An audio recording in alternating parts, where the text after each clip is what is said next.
Multi state cooperative એક્ટમાં 2023માં સુધારા બાદ પ્રથમવાર ગુજરાતમાં રાજકોટ નાગરિક બેંકમાં સંભવતઃ ચૂંટણીનું મતદાન કાલે થવા જઈ રહ્યું છે. મતદાન જે છે સવારે 8 વાગ્યાથી શરૂ થઈને 4 વાગ્યા સુધી કરવામાં આવશે. એના માટે 7 કેન્દ્ર ખોલવામાં આવેલા છે, જેમાં એક રાજ્ય બહાર મુંબઈમાં છે. રાજકોટનું જે કેન્દ્ર છે એ 150 ફીટ રિંગ રોડમાં જે એમના સેવાલય આવેલું છે ત્યાં છે. કુલ 6 ઉમેદવાર બિનહરીફ અત્યાર સુધી જાહેર થયેલા છે અને ટોટલ 16 બીજા કેન્ડિડેટ્સ માટે જે છે એ ચૂંટણી કાલે થવાની છે.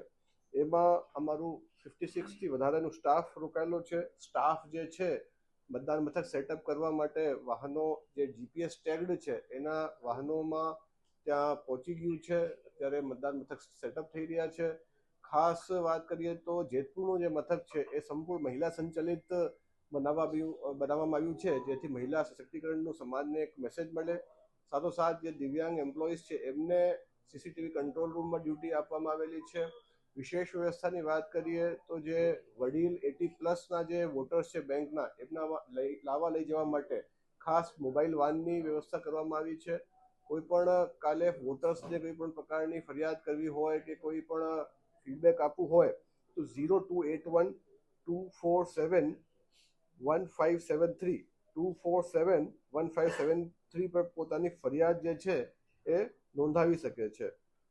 ખાસ હું આપ સૌ મિત્રો માધ્યમથી રાજકોટ નાગરિક બેંકના તમામ સભાસદોને ખાસ વોટ કરવા અને 100% મતદાન થાય એવી હું અપીલ કરું છું.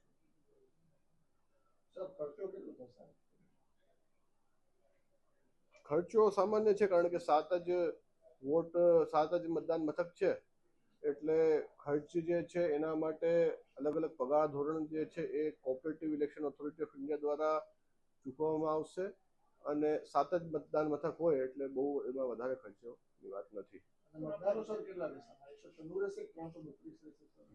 એમાં જે રાજકોટ સીટ છે એમાં 196 છે અને જે બાકીની જે સીટ છે હવે એ બિનહરીફ થઈ ગઈ છે એટલે એમાં હવે આ પ્રશ્ન રહેતો નથી. નહીં, એ લોકો કરશે. માત્ર જે મહિલા માટે 2 સીટોમાં ઇલેક્શન થવાનું છે એના માટે 3 કેન્ડિડેટ છે એટલે એ માત્ર બહારગામ વાળા માત્ર મહિલાઓ માટે વોટ કરશે. Total CCTV camera, video recording અને વેબકાસ્ટિંગથી તમામ બૂથોને સજ્જ કરવામાં આવ્યા છે.